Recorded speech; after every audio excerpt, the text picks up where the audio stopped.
Hello and welcome to A Celtic World, the YouTube channel and podcast that leans into the fact that we have a worldwide fan base, the mighty Celtic. From Bishop Briggs to Brighton, Stephen, from Ochterarder to Augsburg, Brian.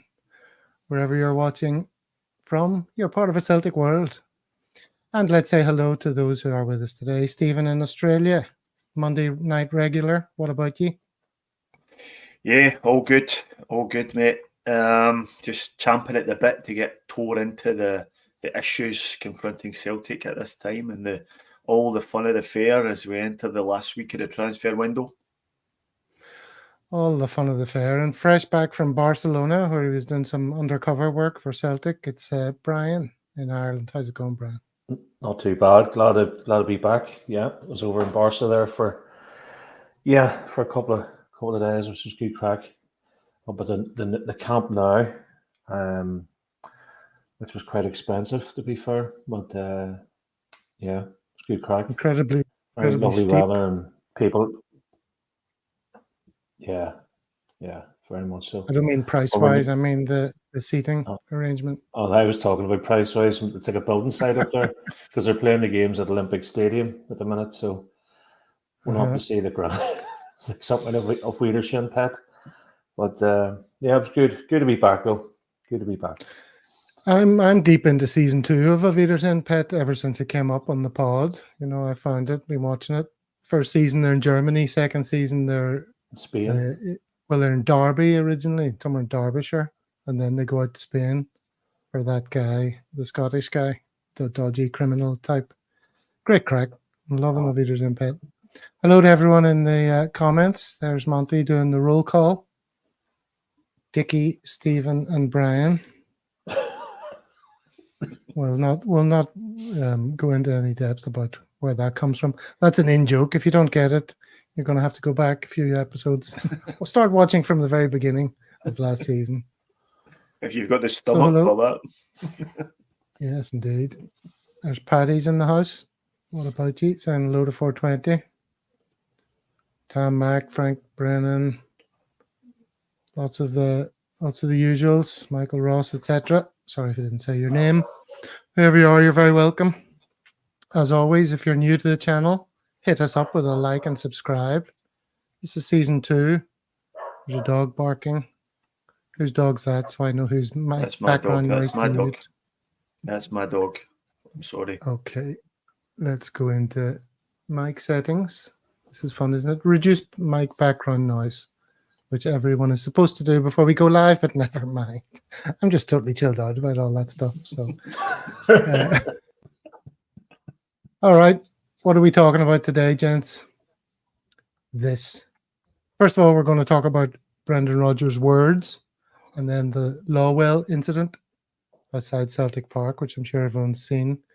Then we'll talk about outgoings and how to prepare emotionally for the season that is 24-25 and what might happen at the end of that. Then we'll talk about incomings. And then we'll talk about the game. And finally, a little bit of social media. 420 somewhere thinks I'm sort of uptight or something. I don't know where he gets that from. What's going on? All right. So, Brendan Rodgers' words, first of all. Now, we can have a look at some of them here.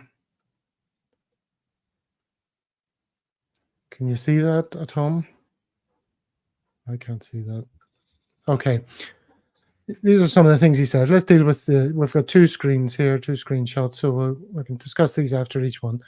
We shouldn't have been getting into this last week in the position we're in. That's the reality. However, that's something for us for after this window. As I said, we'll get the players in that we want. We don't need to manufacture our own stress when there's no need. It's a very important week for us. In terms of the context of next week, brackets Rangers game, we're in a really, really good place. But over the context of the season, it's really important for us. We want to develop. We want to improve. We can't be happy just to make our money and build our pot because the bottom line is on the pitch. That's the bottom line. Now then, this kind of thing has elicited, obviously, all sorts of responses. You know, the Celtic fan base is all across the spectrum. And Rodgers' words can be interpreted at one end as Rodgers knows we're going to be stronger by the end of the season, by the end of the window. Sorry. That's one end of the spectrum. And the other is Rodgers has clearly had enough of this board and will walk after the Glasgow Derby game. Now, we've had some exchanges on WhatsApp. Stephen, which end of the spectrum are you closer to? Well, I mean, probably somewhere in the middle, to be honest. I think definitely Rodgers is playing a game here. He's playing a game with the board because he's been around as he said himself before. He's been here before and he knows how things operate at Celtic, and he knows he's basically telling us that this is not of his doing. We're not sitting here in the last week of the transfer window because of any grand plan. It's often said that we wait to the end of the transfer window because that's where you get the better bargains. That's when more players are available and all this sort of nonsense. But the truth of the matter is, we're here because of complacency and incompetence by a recruitment team. And Rodgers is just letting everybody know that that's the case. At the same time, I think Rodgers is telling everyone that he's confident. He obviously knows there is things going on in the background. And he's hopeful that we're going to get them over the line, with at the same time giving a little prod, if you pardon the pun, to Michael Nicholson and the rest of them to get it done. He's saying, there's no excuses for not getting it done. He's pointing out the fact, he's pointed it out clearly. We've got tons of money. We didn't have to wait to the last week of the window. There's nothing to be gained by that, despite what some people would tell you. And he's just sort of trying to put the pressure on the board to deliver for him and for the fans, and that's the correct way for him to act. He's clearly learned his lessons from his first time here, and I think he's saying all the right thing and trying to push all the right buttons. Well, one obvious question, and it's something we talked about last season when it happened, when Mark Lawwell was showing the exit door. We were saying, well, I hope the work starts today on getting his replacement in, or a director of football and all that. I can't believe they're saying, oh, that's something for the end of this transfer window. Brian, that's amateurish at best. What, me? Or the board? Because I've changed the internet about 3 or 4 times there.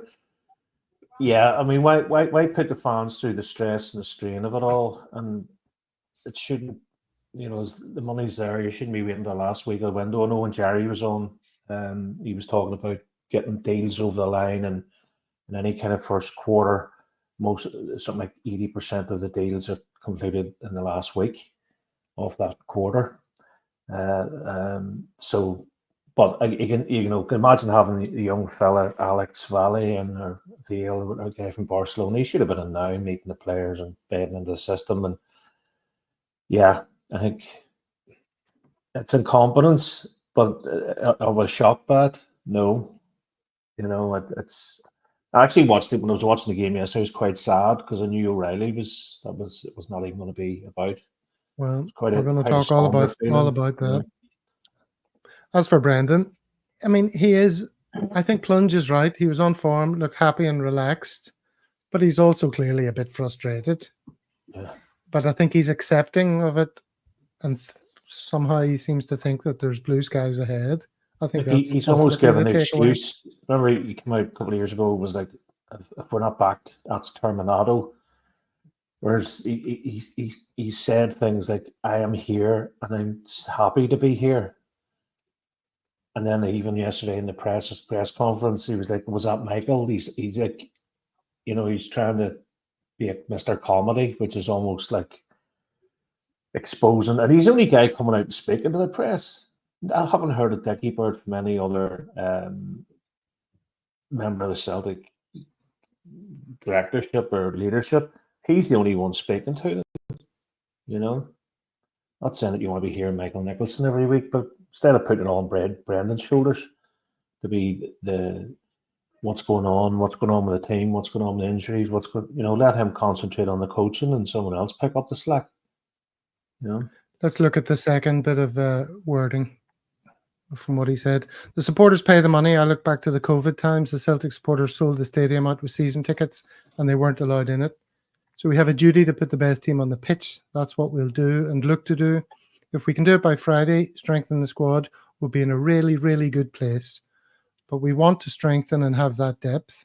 It's taken a lot longer than I would have liked as a football manager. That's my brutally honest answer on it.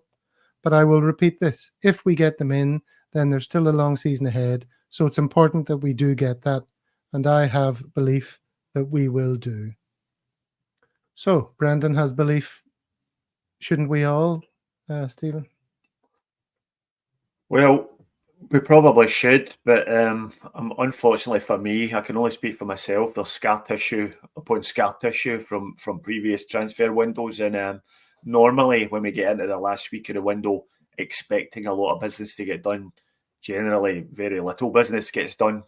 And as Brendan says, you know, I think we deserve to know why we're sitting here at this point without having improved the team at all. We're essentially just where we were at the end of last season, and we've got all this money sitting in the bank, so it doesn't add up for me.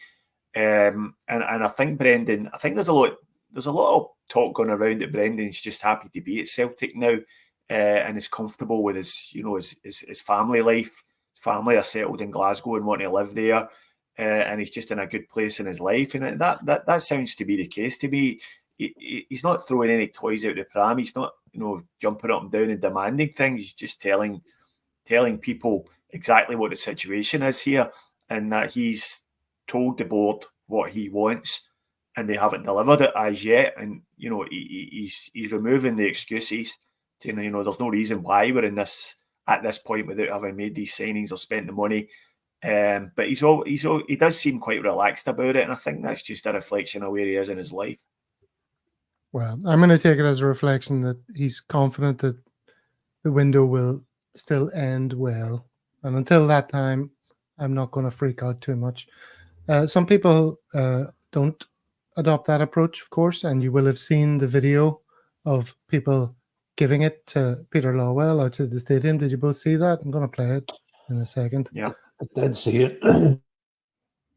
You didn't see it? I didn't hear exactly.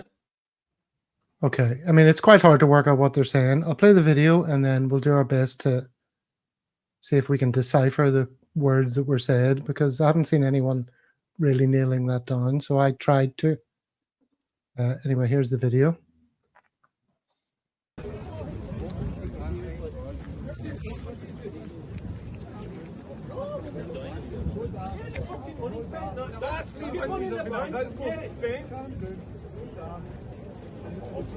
I'll look for you in the next week.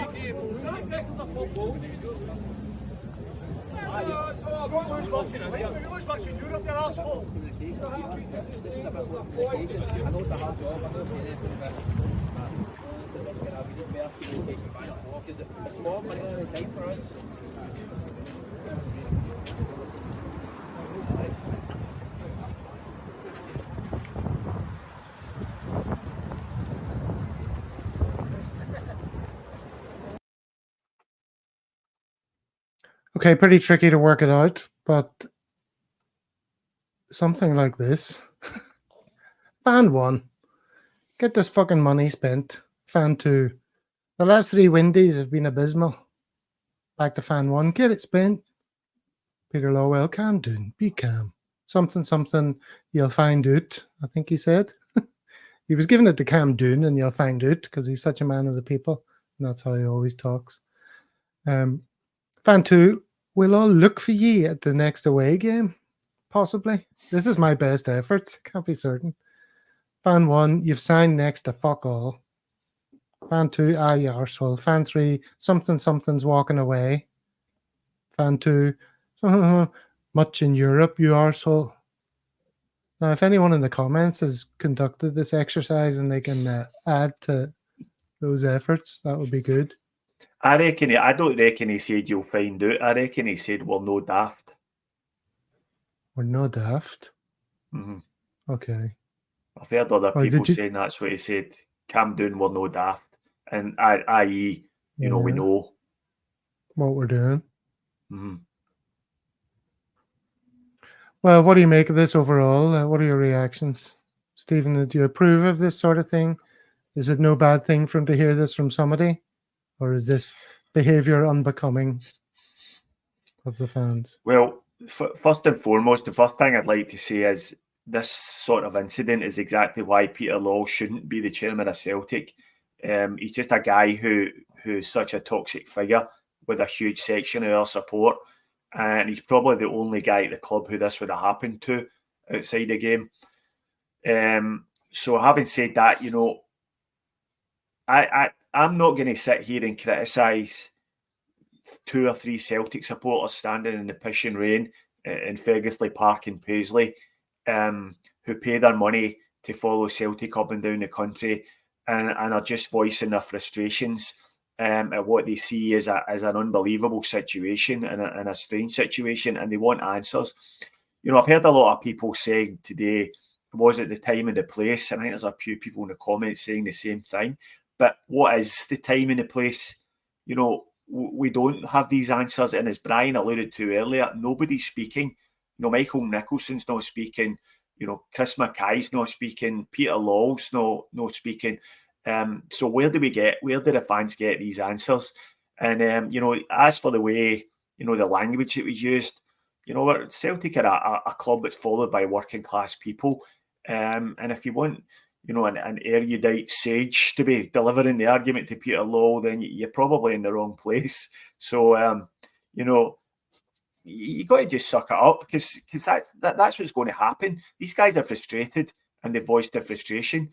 And to be quite honest with you, spend some cash, you fucking arsehole, probably sums up perfectly how I feel at the moment. And you know, I think it's just that. As I said at the start, it's exactly the reason why Lawwell should be nowhere near Celtic, and I'm not surprised it's came to this. And I think it is a good thing that he hears people are frustrated, and I'd like to say that I'd be hopeful he would take it on board, but I don't think he will. What's your take on it, Brian? Any different from that?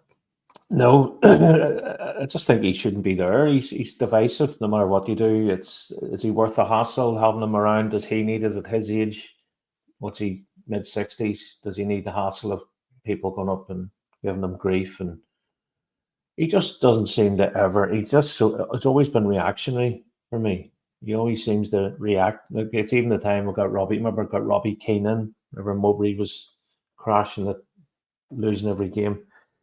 He just seems to react, you know. And by all accounts, Brendan is Dermot Desmond's man, and I fully believe that we're offering him substandard players, you know.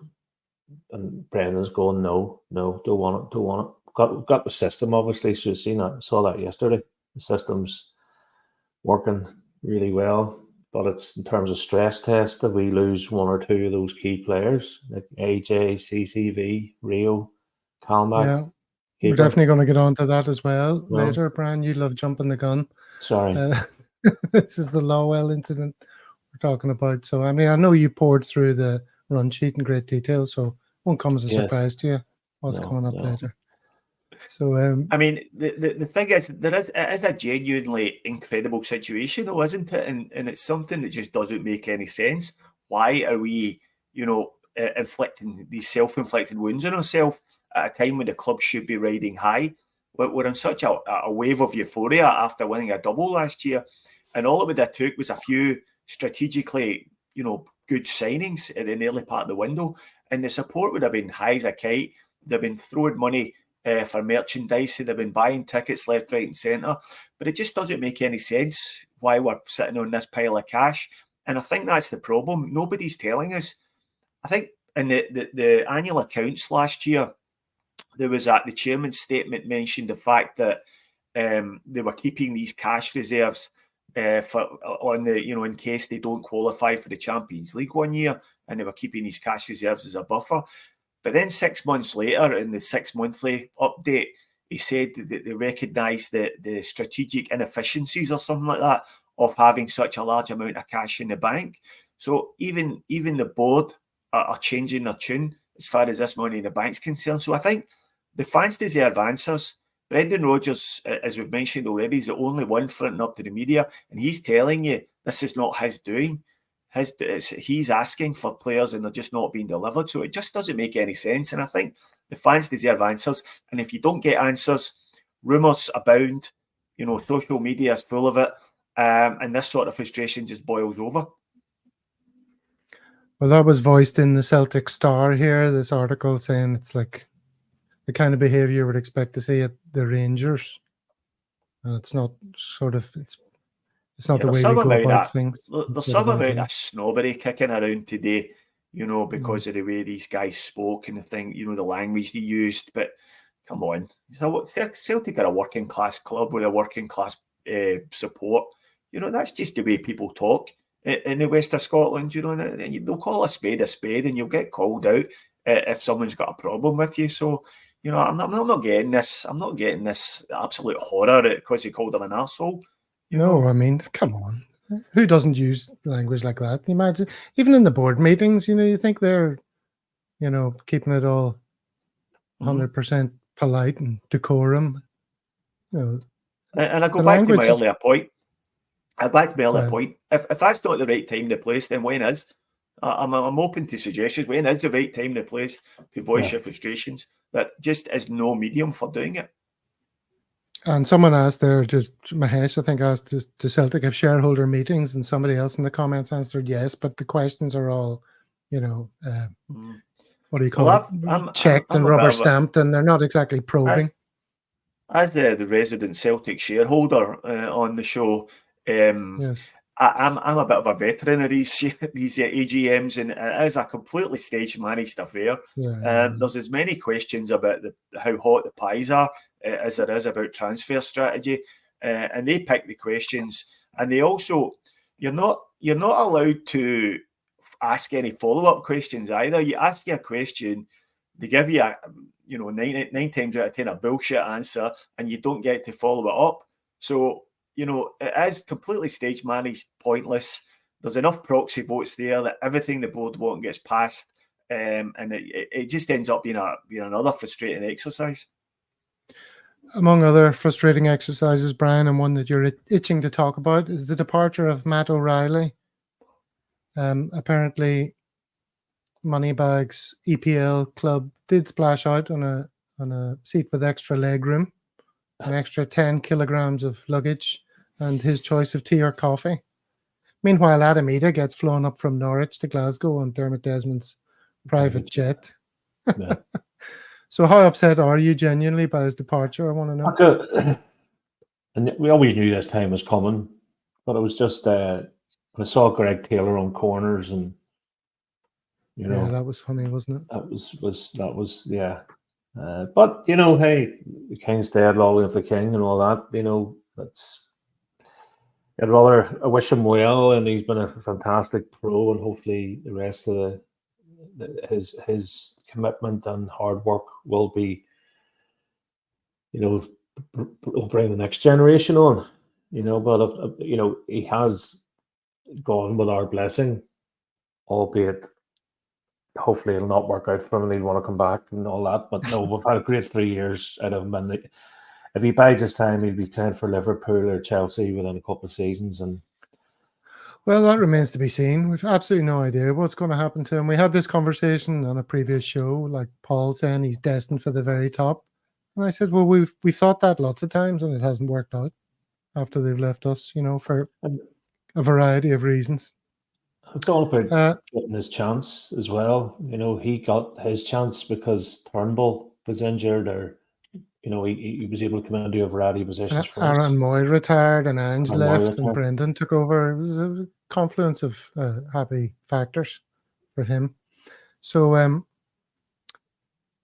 what I want to talk about is, well, I just mentioned Ange there. See, when he left, I was all at sea. I found that emotionally troublesome.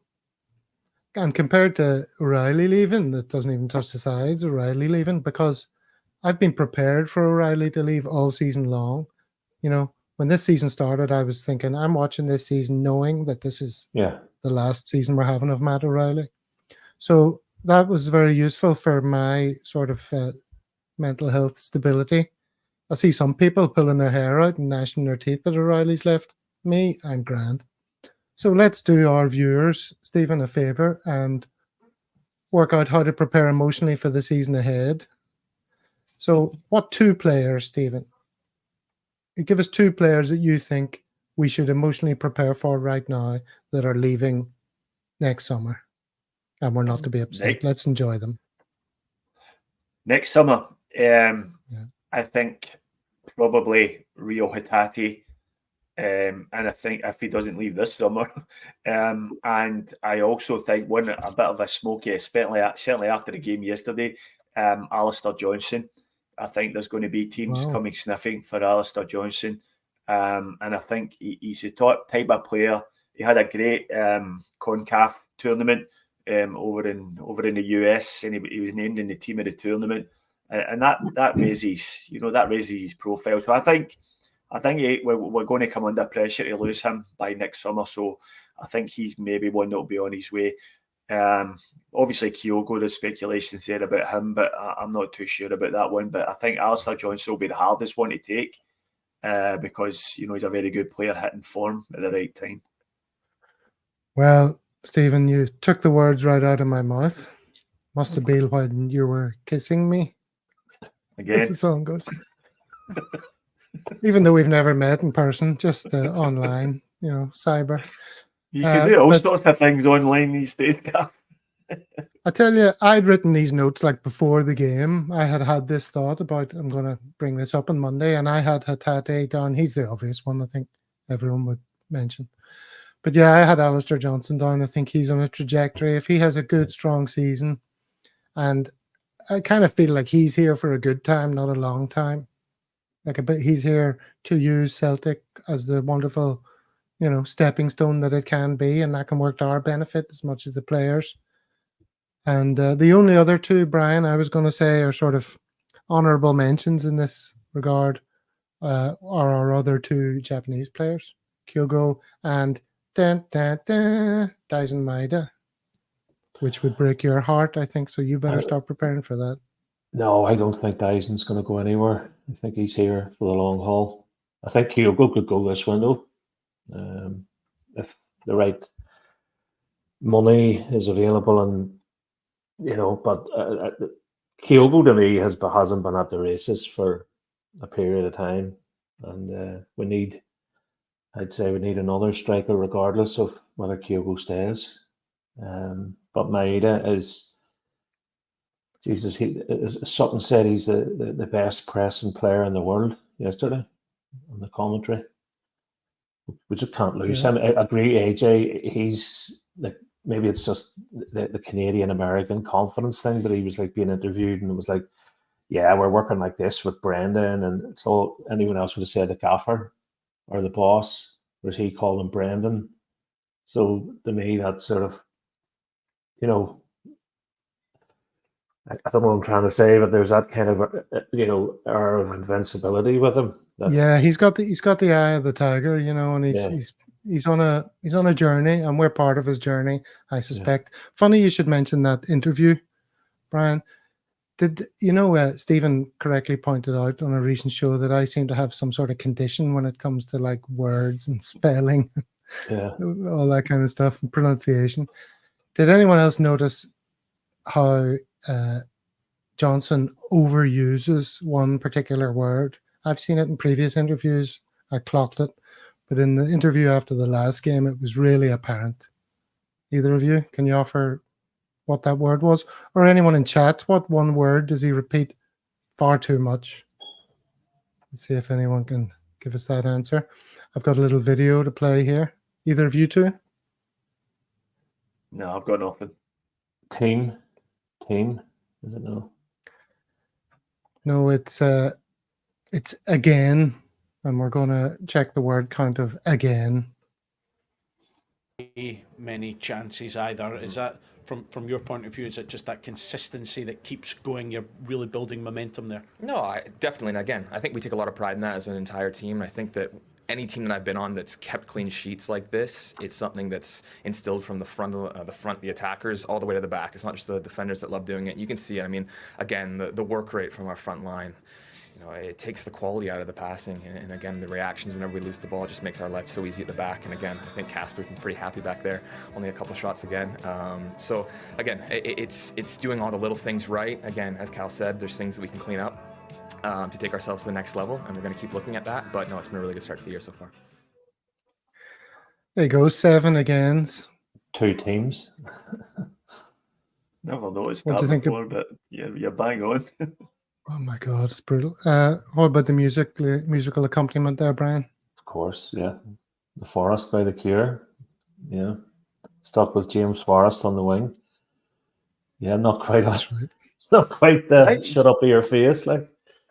Just getting back to just getting back for a minute to players leaving. The key point is, regardless of who leaves, that we prepare for it properly.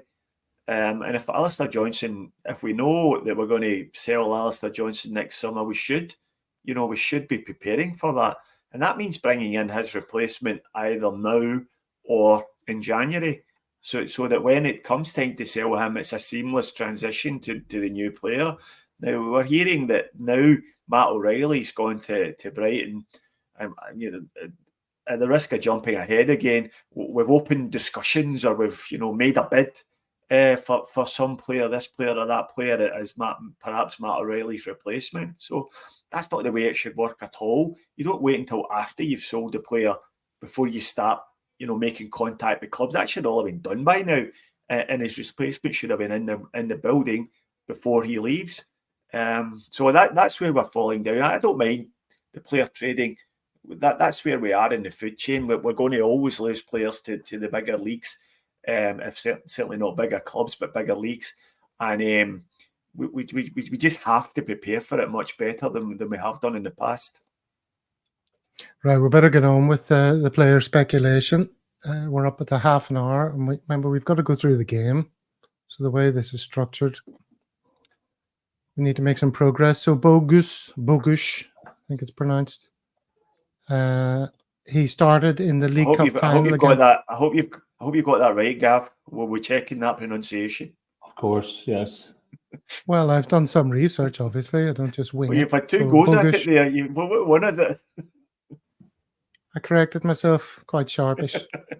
Bogusz started for LAFC against Columbus Crew. The 23-year-old took his place in the starting 11 at right wing, which I'm confused by. Like, what is he going to be? With Olivier Giroud through the middle. And then the boy in red's tweet here. Clearly, Mateusz Bogusz needs to join Celtic if he wants to win trophies. They lost 3-1. Did you see that? He got an assist tonight and was by far the best LA player on the pitch. He was taken off after 62 minutes after setting up Olivier Giroud. If we can get him this week, I think we'll have a lethal attacking mid with him and Rio. So Connor Shields here is suggesting he's a centre midfielder, attacking midfielder for us. Everything Celtic then adds to that. Engels is a combative midfielder from those I've spoken to who know him. Not advanced. He does play a bit deeper.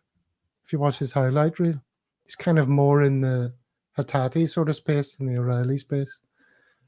Everything Celtic goes on to say, I actually think Bogusz is left wing, right wing, central attacking midfielder and striker, a bit of everything. So it's still kind of unclear where he's going to play. Does anyone have any strong feelings on that? If we get him, geez, I'm talking as if we've got him.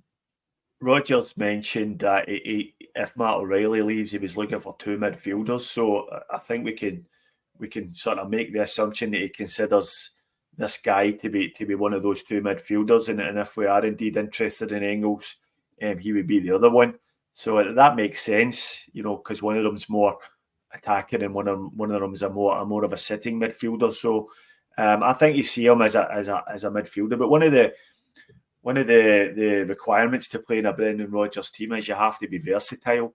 Yeah. And he's also spoken about having a third striker who can also play as a winger in another position. So probably this guy would fit that mould as well. So I think predominantly we'll see him as a midfielder, but his versatility will be a big bonus for us if we get him. Yeah, I mean, it's all if we get him. For goodness sake, don't know any of this. This is on to our next guy then. The news has broken since we last spoke anyway of the loan of Alex Valle from Barcelona. It's what he looks like. We talked about having the eye of the tiger. This guy looks like he's got the eye of the tiger to me. Alex Valle, 20 years old, left back, 1.78 meters.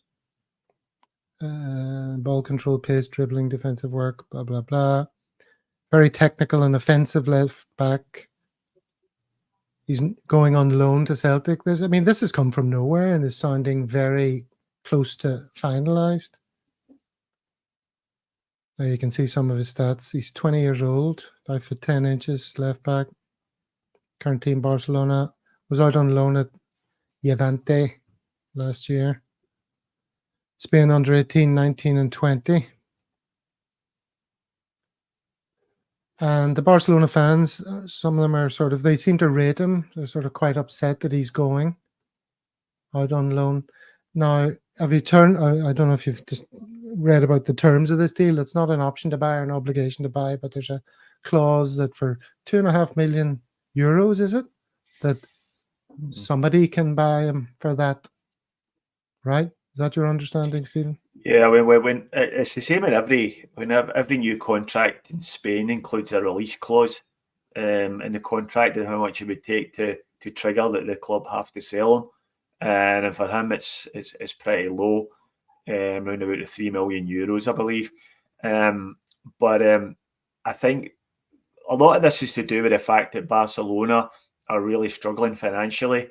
They always sail pretty close to the wind financially, and I think they have to get. There's a few players they want to sign, and to comply with the FFP regulations, they've got to ship a few out. So this guy seems to be one who is rated by the fans, and a lot of fans saw him as the backup left back for Barcelona's first team this year, and saw him that way. But I think Barcelona have identified him as one that could be shipped out to save money on wages. So, yeah. The problem is, if he does have a great season at Celtic and turns out to be a star, there'll be a queue of teams from England willing to pay that release clause as well and just blow us out the water with wages. So I'm not sure I see the sense in this without negotiating an option to buy, but it doesn't scream, absolute organised plan to me. It screams to me, we're in the last week of the window and we're desperate for a left back. So who can we get?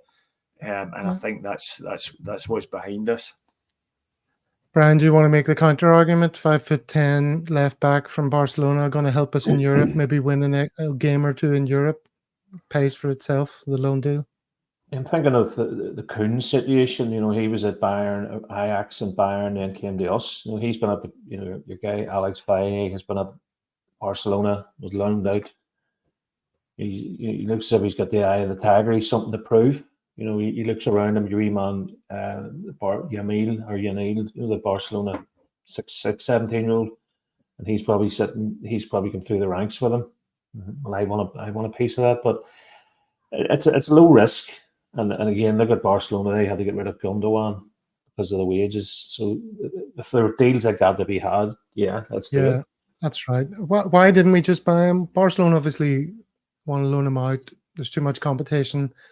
That helps them with financial fair play for the year, but they don't want to sell him just yet, it would seem. Well, my understanding is that they will not actually paying a loan fee. That 1.5 million is his wages for the year. Wages, yeah. So that's what we are paying. So you have to pay his wages anyway. So I'm not sure whether he would even be interested in moving to Celtic permanently at this point. There maybe wasn't a deal to be done there. Or maybe Barcelona want to just see how he goes at Celtic this year with a view to perhaps keeping him next year. So it's hard to say if we're not in possession of the facts. If only someone could ask Peter Lawwell outside the ground. Yeah. We can't do that, but we can do what's second best and ask YouTuber Barca Bhoy for his take on it.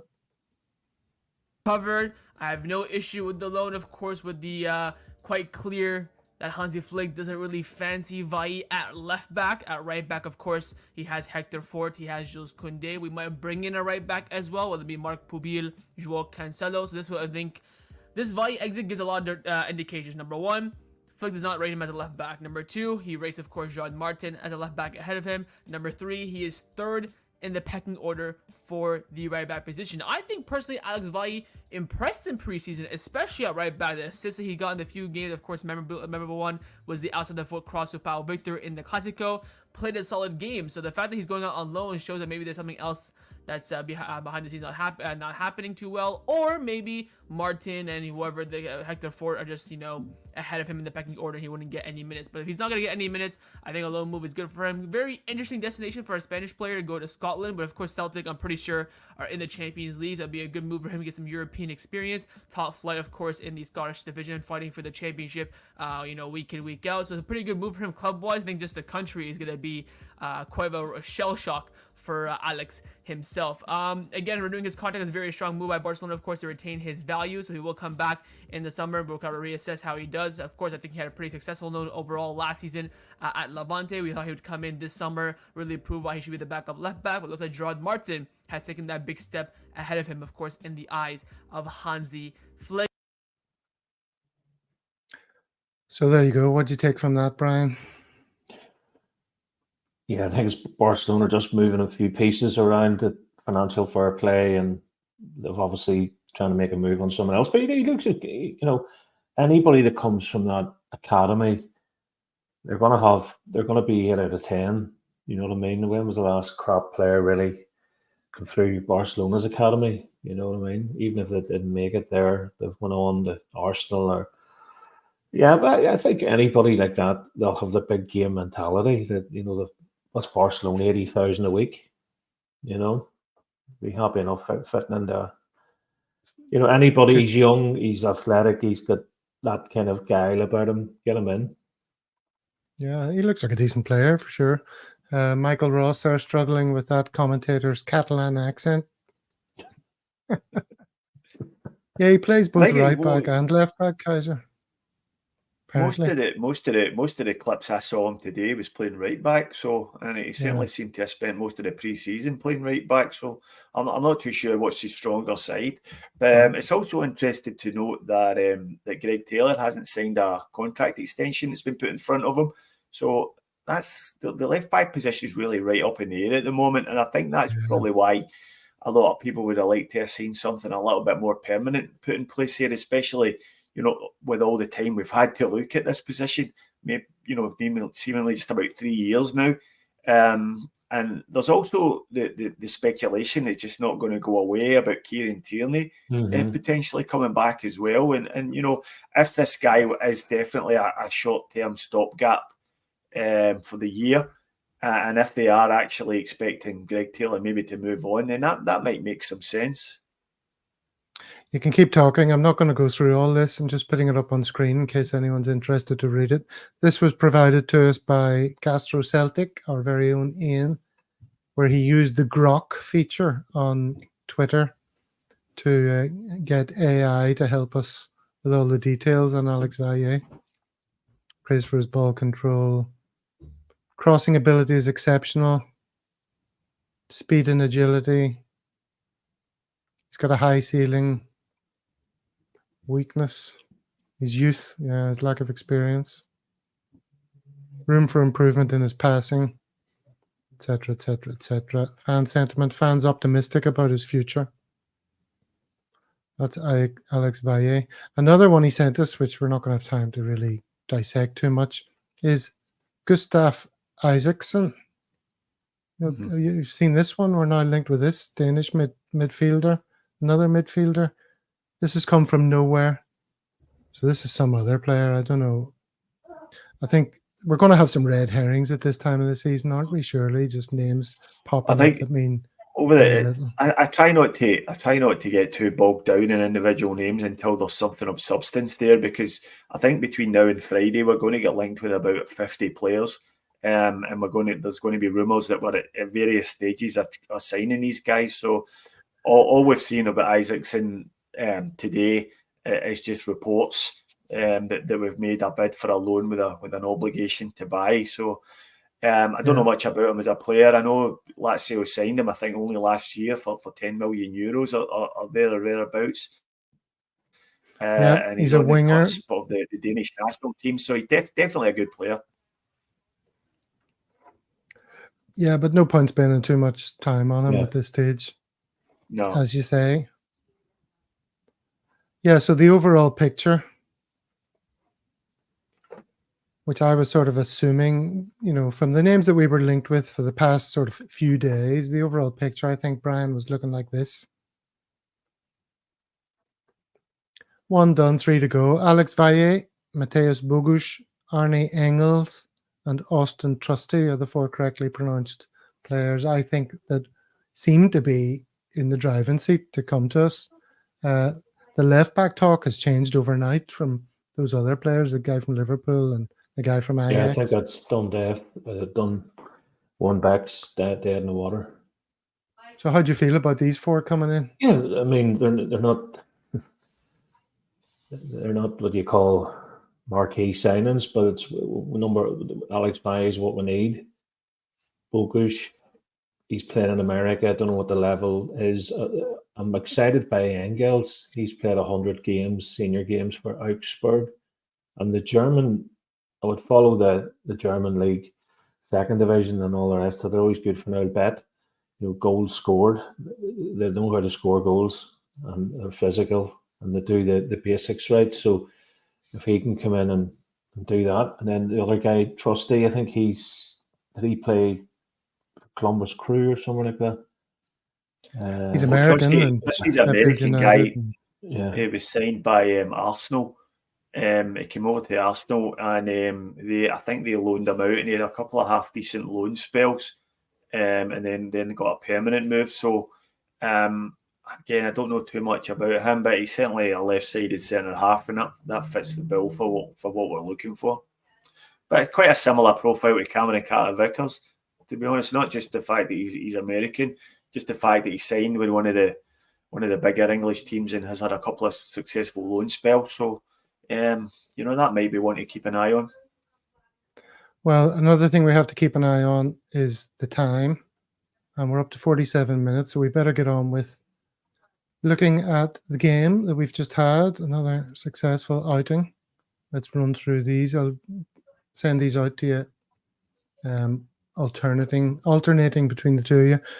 2 minutes, the very first thing to talk about, Brian. Did you watch the game, by the way? I did watch the game, yes. Ring a bell? Okay. Indeed. Second minute, go ahead, Cal Max. No, I think there was a ball from I think Bernardo started to play, and then it came into Jamesy ducked and dived and got the lovely through ball to Callum, who executed it with aplomb, just as the cameras panned to Steve Clark, which was good to see. It's good to get the early goal, regardless of who scores it. And I think Cal's playing with a bit of freedom now that obviously Matt O'Reilly's gone, and he's saying he's seeing it already, but the retirement from Scotland, he's seeing the additional energy and what the hell. But it's always good to get a goal in early doors. Nice angle of the finish there, isn't it? The keeper diving desperately as it sort of curls into the corner. And yes, there's 4 of the most cross-looking eyebrows in football. Fair to say. Sean Bean let himself go a bit, hasn't he? Those eyebrows. It's ridiculous. He's so angry. Right. Oh, sorry.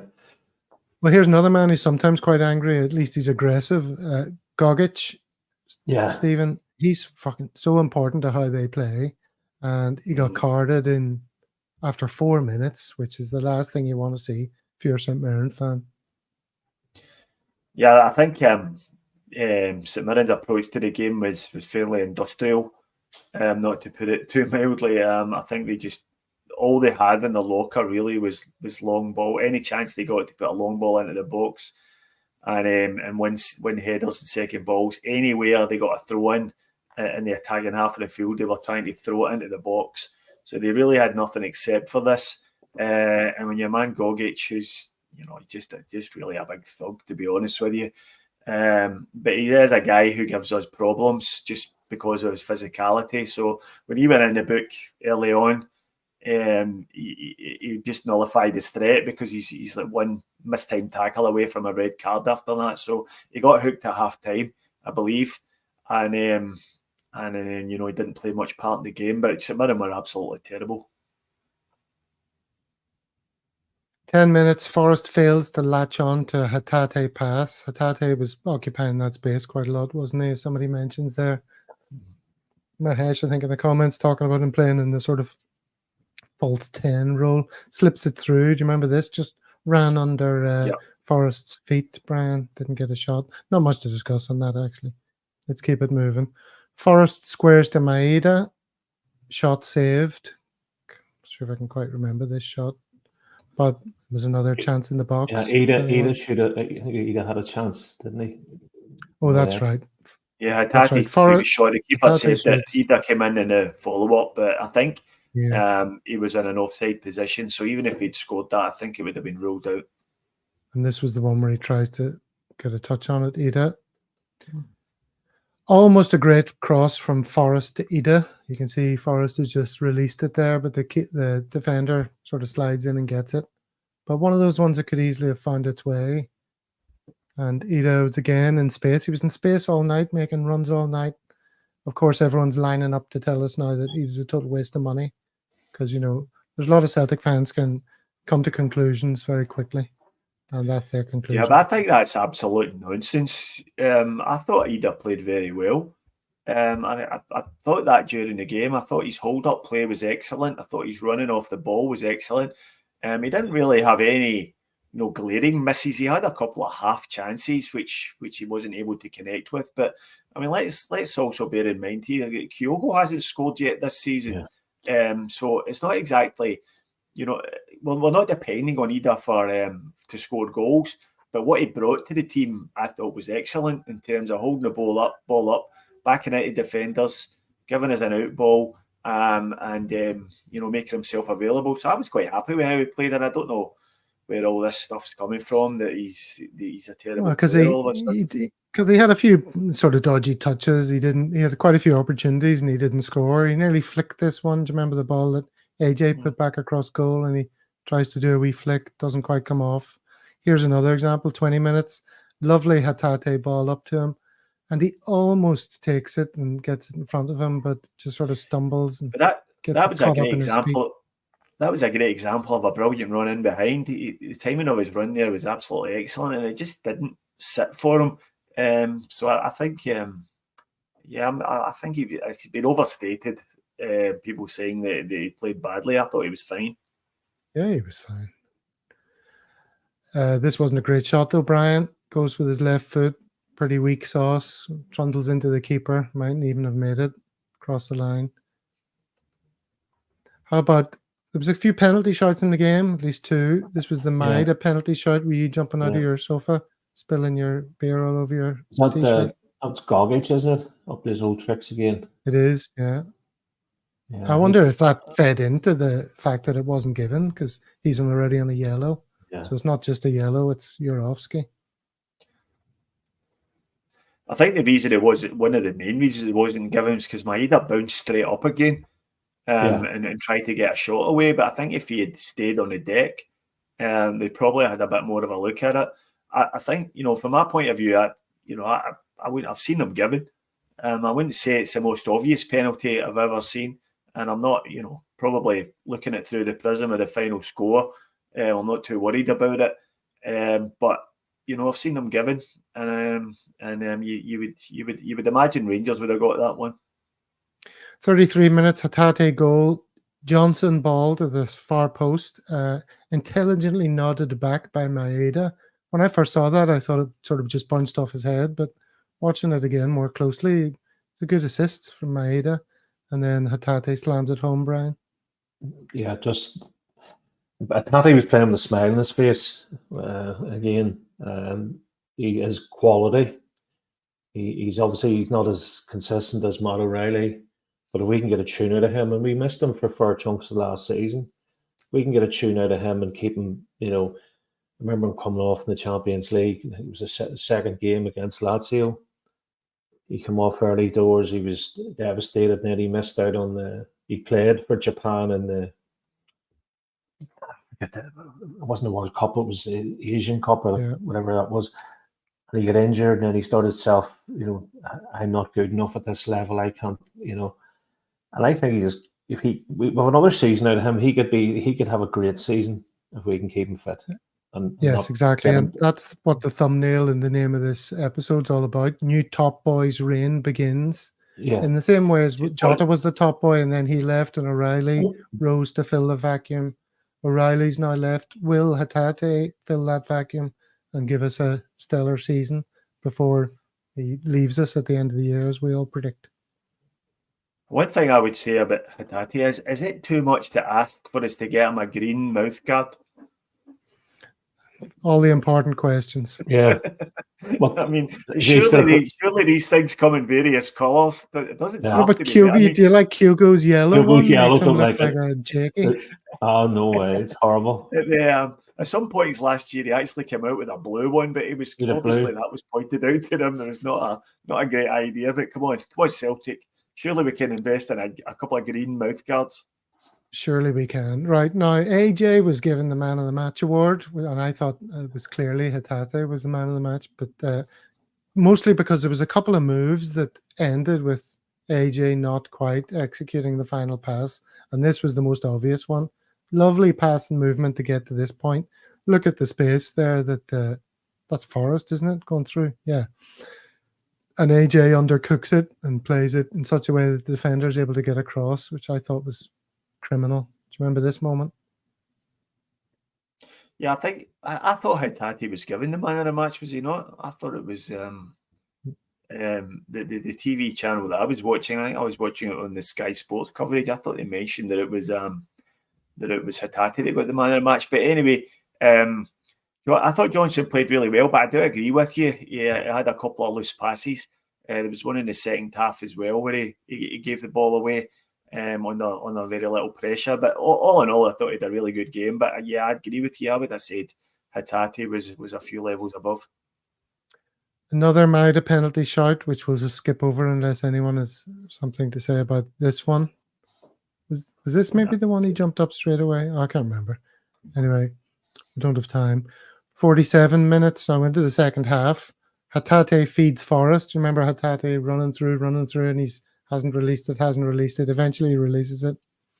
And then the defender, Taylor, who a lot of people praised, managed to slide in, snuff out the low shot. And the keeper went down, and if only he'd lifted it a bit, this could have sailed into the gaping net. Fortunately, it didn't.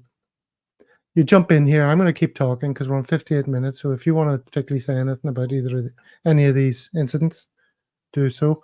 55 minutes. St Mirren shot on target. Schmeichel saves. That's a bit of a rarity. Kasper Schmeichel it was pretty much straight down his throat, though. It was a very, very easy save for him to make. I mean, they haven't conceded. We haven't conceded a goal in 3 league games now. Yeah. And I don't think I can't remember Schmeichel having a difficult save to make in any of those 3 games. So I think that's it's easy life. That's a testament to how well the team are playing and how well we're set up, especially defensively. And just where we're talking about defence, I thought just a word about Liam Scales, who I thought was excellent yesterday. Brilliant. I thought he was brilliant. He was actually better than Carter Vickers, who seemed to struggle. He's been carrying CCV all season, one might say. Yeah, just clip. So I think Carter Vickers struggled a bit with the physicality of the big St Mirren centre forwards and attacking players, but I thought Liam Scales did really well against all of them. Yeah, he was brilliant last night. He just kept getting in the way of things and mopping up, and he didn't put a foot wrong. And he doesn't get enough praise when he deserves it, and his errors are highlighted far more than CCV's. Quite unfair. I mean, he's not as good a player, obviously, but he was brilliant last night. Cal Mack body checked. Was this not the biggest penalty call of all, Brian? Yeah, I thought that could have been a penalty. Yeah, I thought that was unfortunate not to be given. Bernardo in the thick of it again. Yeah, Bernardo had a good game as well. He looked like a kind of relatively low-key Matt O'Reilly, I thought. Yeah. I don't think that was a penalty. I don't think that was a penalty. I think that was just the guy was just kind of in the way of McGregor. I don't think he made any movement to check him or anything like that. So yeah, I don't think that was a penalty. Okay. 66 minutes. This is very blurry, thanks to Celtic TV. Kyogo through. Keeper saves, and the ball bounces high and behind. Maeda header from a Bernardo corner. He was pretty clear from this corner. Look, that's a good Should have jump scored. on him there. He just scored. He actually missed the goal by a lot with that header. I don't know how he managed it because it looked easier to score. He was completely unmarked in the 6-yard box, so should have scored, and so should Kyogo. He should have scored as well when he had that opportunity, the one you showed before. So I mean, really, we should have been out of sight in this game. We say that every week in domestic football. This is the AJ goal from Kuhn assist. AJ did well here to sort his feet out. Nice finish. You've got to be pleased with that, Brian. Oh, yeah. Again, Kuhn came in from the right-hand side and beat 1, beat 2. Or, yeah, getting confused here, old age. No, it's good to see AJ scoring, you know what I mean? He's 8 out of 10 every week for me.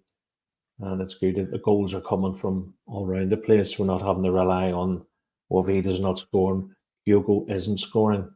But we're still getting goals from the captain and Rio Hatate and Kuhn. So I thought Kuhn was excellent when he came on. Yeah.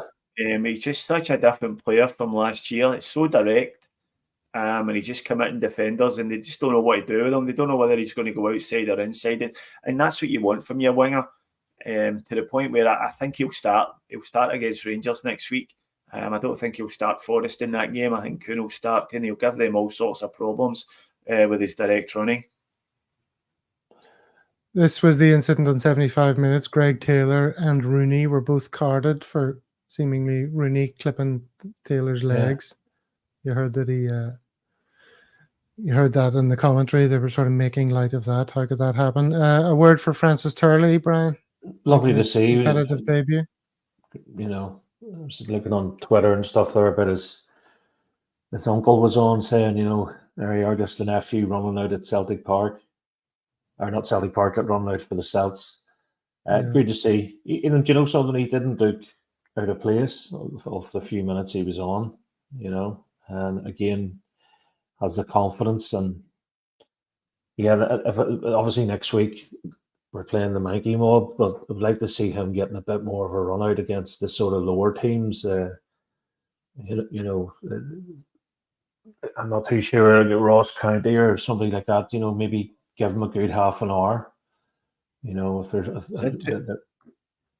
It was interesting. Brendan spoke about him after the game and said he was probably not going to go out on loan, which is quite an endorsement, quite a good endorsement from a manager like Brendan Rodgers, saying to him, you know, we want you here, we want you in and around the first team squad. So they clearly rate him as a player, and he's hopefully, I agree with Brian. I hope he gets some game time this year rather than just 5 minutes at the end of a game in the wrong position.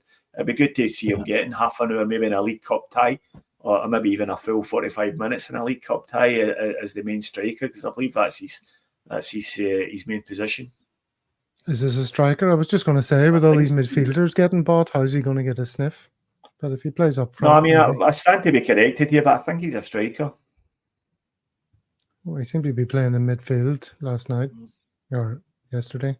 Quick message here for everyone who's joining us. 153 people joining us live. So this is for you if you haven't already. I love a Celtic world. If I haven't subscribed yet, I am gonna do it right now. Woohoo! What accent is that, Brian? Do you know? What did I type into French? the AI French? voice machine? French? No, French. No, not French. Stephen, any idea? Yeah, is it something Asian, maybe? Yes. With a latency? Maybe Malaysian? No? Not Malaysian. Answers in Thai? the comments. No. What accent Korean? was that? Certainly wasn't Welsh. Peg leg. Woohoo! Spanish. Bobby Killian. That's a well-travelled man. He knows the Filipino. answer. Yes. All right, lads. That was a lot of fun. how are we going to end off the show? Now, I usually ask you for your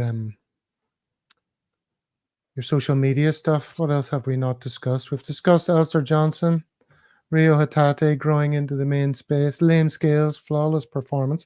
Do you think we should brace ourselves for a £20 million offer for him before the window ends? AC Milan coming in as a last-minute swoop. I mean, I think it should be pointed out that we really do need another centre half, though, you know, before we get too carried away about Scalesy, because even if, you know, he is doing well, and I think he has definitely nailed down a place in the squad, if not necessarily the first team every week. But you know, with Laga Bielka potentially being out the door, with Kobayashi being away, it's only really Stephen Welsh that's left as a backup. There was some talk about Navrotski leaving as well. So I think we definitely need another centre half, even though I can see Liam Scales getting a lot of game time again this year. Yeah, there's Big Rab sent early. Is a midfielder, not a striker. Okay, I mean, Good to see Irish not the hell I would die representation. on. I'm not 100% sure. Well, it's not like you'd come on here and give some sort of half-assed opinion, is it, Stephen? I would have changed the habit of a lifetime. Well, we don't have much to go out on here in terms of social media. There's no song coming. There's no transfer window song. I've got one song. I see people in the chat asking about this, so that's why I'm addressing it. I've got one song that hasn't been heard. That's still sitting in the library. And I've got a couple that are under development. But, you know, it doesn't happen overnight. These things have to be very carefully crafted and honed and worked upon over time, Brian. You know, when I surrender to the muse, it doesn't just come automatically in minutes. I'm sure you understand that. You don't So, use AI. I don't use AI for the songs. No AI, just my talent. Awful. Anyway, this is the only thing that caught my eye, which I thought might be funny to add to today's thing. Kids, no joke, there used to be a phone number you could call just to find out what time it was. And I thought, my God, that's right. That seems hard to believe that there was the speaking clock. 8081 wasn't that the number? 8081. At the third stroke, the time will be 4:16 and 22 seconds. Hard to believe. You try explaining that to a kid. Try explaining that to someone. Didn't he? At the third stroke, the time sponsored by Accurist will be. That was it. They did modernise. Good art is worth waiting for, Sean. You're absolutely right. Absolutely right. Yeah, try explaining that to kids, that there was a speaking clock. I mean, even I find it hard to believe that would be your go-to back then. You know, because all you had was clocks around your house. You didn't have the time on your phone. You didn't have a laptop or an iPad or something. You could just open up and check, which would automatically update. You wouldn't wear a watch because the watch would get wrecked. Teletext came in. That would have been Would that have been the only go-to for the time if you couldn't phone the speaking clock? The wireless, maybe. The speaking clock would have been before teletext came in. Teletext was like the early dipping the toe into the internet age, I would have said. You know, because that's what used to be. You used to search teletext for your transfer speculation. Did you ever phone up? I remember phoning, and you're going, keeping, making sure the family didn't see you, and you're going, that's right. Because there's a minute in. My dad used to get the shits at £1 a minute transfer hotlines, and it was always shit as well. It was always utter nonsense. Okay, well, now that the tumbleweed has flown through the last few minutes of the show, as pointed out there, thank you very much, everyone in the chat. As always, your presence is greatly appreciated. You always enrich. Oh, yes, Bamber Boozler. That's what I was going to say. I used to use that for Bamber Boozler, you know, the quiz guy. Bamboozler. Yeah. The guy was called Bamber Boozler, wasn't he? I didn't know that. No, Bamber there's a character. No, the guy on teletext. I wasn't going to bring that up in case it was too obscure a reference. So there you go. That is today's show. Oh, Ian Royce comes back in and says, good show. Hail, hail. Sorry about the old tumbleweed reference. That's okay. I don't mind that. That's all right. We know we don't take ourselves too seriously. Thank you very much, everyone. Oh, there's lots of messages coming in. Hit that like button, says Big Rab. To find comments that I can put up. There's one or two that probably shouldn't. I'm going to put up this one, though, because I see some people are excited by this. I'm not remotely excited that Oasis are so it's reforming. Who cares, you know? Rehashing old music from decades ago. Stealing left, right, and centre. Leave it to the pure artists. It's just going to be a money-making exercise, isn't it? You know, they'll sell out a gazillion shows all over the place and coin in millions and millions of pounds. But I can't help thinking it's just there'll be a sponsor behind it driving. It'll be sponsored by Apple or some bollocks like that.